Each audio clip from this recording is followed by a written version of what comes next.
Hi, everyone. It is Steven Schleicher, and I bet you're wondering why you have an extra episode in your Critical Hit feed this week. And that's because I want to share something with you. I'm going to bet because you are into geeky stuff, you're into pop culture stuff, you're into tabletop games, and all of the cool things that we cover at Majorspoilers.com, that you probably are very familiar with David Tennant. Yes, Doctor Who, The Purple Man, Scrooge McDuck, all the things you know David Tennant for. But did you know David Tennant has a podcast? That's right. David Tennant Does a Podcast With is back for another season. David sits down virtually with the biggest names in entertainment, including Dame Judi Dench, Stacey Abrams, Jim Parsons, Elizabeth Moss, and a whole lot more. And if you think that's impressive, you should check out the first season where he sits down and talks with Jon Hamm and Whoopi Goldberg and James Corden and a whole lot more. One of the great things about David Tennant Does a Podcast With is you get an inside look at these stars' lives with revealing conversations, surprise stories, and of course, lots and lots of laughs. So without further ado, take a moment and check out David Tennant Does a Podcast With. Oh, God. You're unable to rejoin this meeting because you were previously removed by the host. Oh, man. I mean, what world do we live in where you can't have a second chance? That is brutal in its finality, isn't it? It really is. So it's like, sorry. Do you see me? There you are. Thank you. Thank you. We've done it. Hello. I'm very, very touched that you said yes to this. Thank you. I'm thrilled to be here. I told you I started listening once I knew that I was going to do it. It's wonderful. You somehow set the table for a really nice conversation with people. Oh, there's always a first time for it to go wrong. Well, it's true, and it could be the guest's fault. Hello. David Tennant Does a Podcast with Jim Parsons. I've noticed that in the podcast. I'm always interested to see how somebody's going to say their name. Like, Whoopi Goldberg was very like, I can't even say, but there was an enthusiasm behind it or whatever. There was an exclamation point when she said it. That's true. There was. And I can hear it as you say that. But there was also a kind of, Whoopi Goldberg, what the fuck? Absolutely. There was a kind of, I am allowed to be here. I do. Yes. It's interesting, isn't it? How we say, I never feel particularly comfortable voicing my own name. I don't either. It feels awkward and clumsy in my mouth. I could not agree more. And we've had to do it in our profession a lot, like in a much more formal, repetitively formal way than I think most other occupations would ever understand. Constantly getting in front of a camera saying, Jim Parsons, 6'2", reading for the role of whatever. Yeah. Or some version of that. Yeah. Slating ourselves, I think we call it. Do you call it something different there? We would understand what that meant, certainly. Yeah. What would you say? I don't think we've even got a term for it. Yeah. You Americans are better at having terms for things like that. So that Is that true? I think it's true, yeah.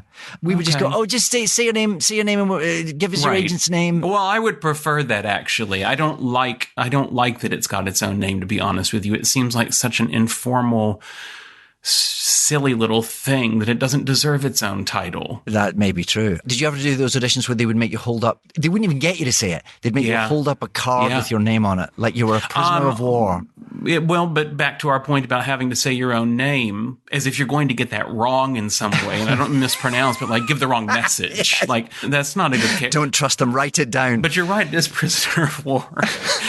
That's amazing. It's not a good look for anyone, is it? No. I don't think. No, but you remember, too, the old Polaroids? Oh, Everything was Polaroids. In fact, on set, it was always Polaroids. Like costumes and makeup would have like those huge binder rings with the hole punched through the white part of the Polaroid with like all your different looks, like a Rolodex. For every scene. Every scene. The thing I've always wanted, as you say, Polaroids, they will have existed on every big, I mean, now it's all done on people's iPhones, but they will have existed on every big movie. Why is there not a massive black market in Polaroids of Al Pacino in filming The Godfather 3? I agree. I've never understood where they all go.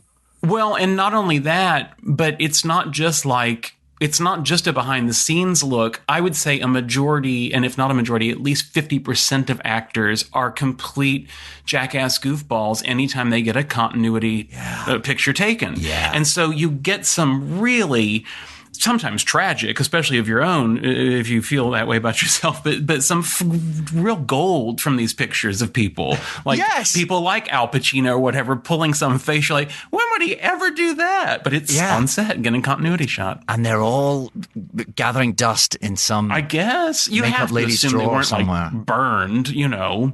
Yeah. Oh, no, They were kept. You would just think that there'd be a thriving market for that kind of memorabilia.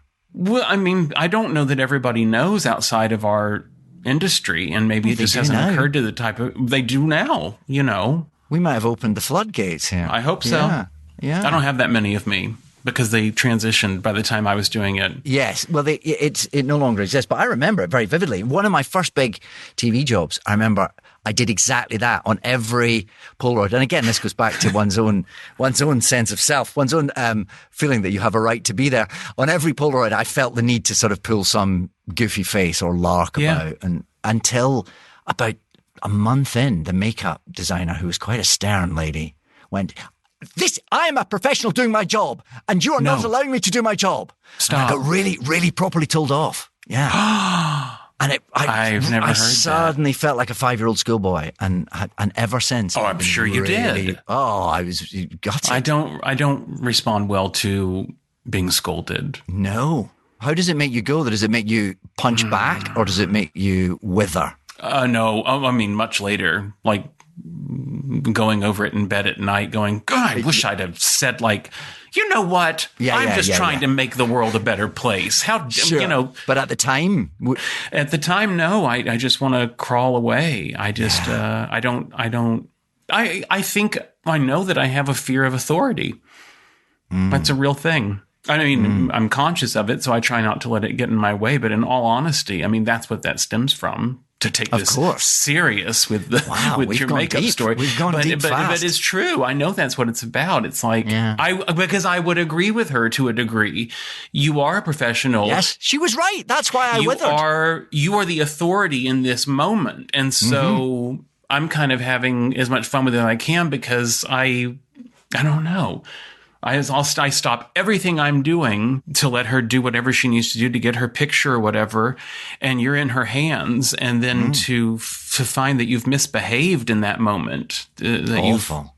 It's a bad feeling. And it was the first time I'd had like a decent role in a big TV show. No, I was like number 3. I thought, this is fine. I can do this. Yeah. I'm like, sure, I can goof around.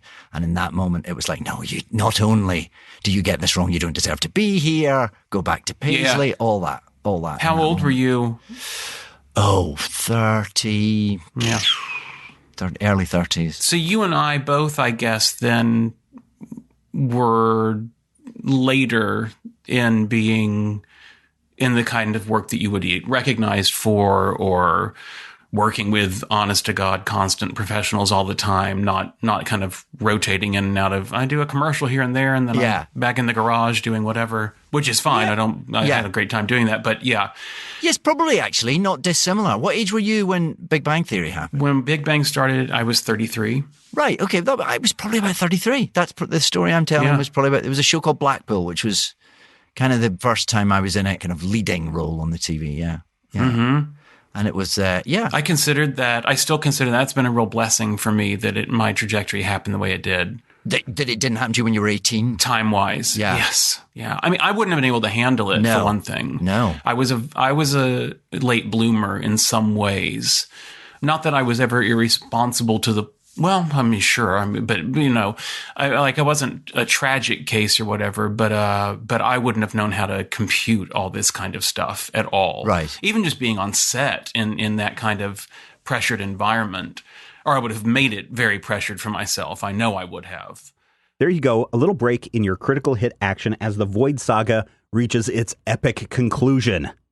And if you enjoyed David Tennant Does a Podcast With, make sure you check out all of the new episodes every Tuesday on Apple Podcast, Spotify, Stitcher, or wherever you get your podcasts. We'll be back very soon with another episode of Critical Hit. But in the meantime, go check out David Tennant Does a Podcast With. Seriously. Do a subscribe, share with your friends, tell them Major Spoiler sent you. Hey, Kristen, how's it tracking? With Carvana Value Tracker. What else? Oh, it's tracking. In fact, Value Surge Alert trucks up 2.5%. Vans down 1.7%. Just as predicted. So, we gonna... I don't know. Could sell, could hold. The power to always know our car's worth. Exhilarating, isn't it? Tracking. Always know your car's worth with Carvana Value Tracker.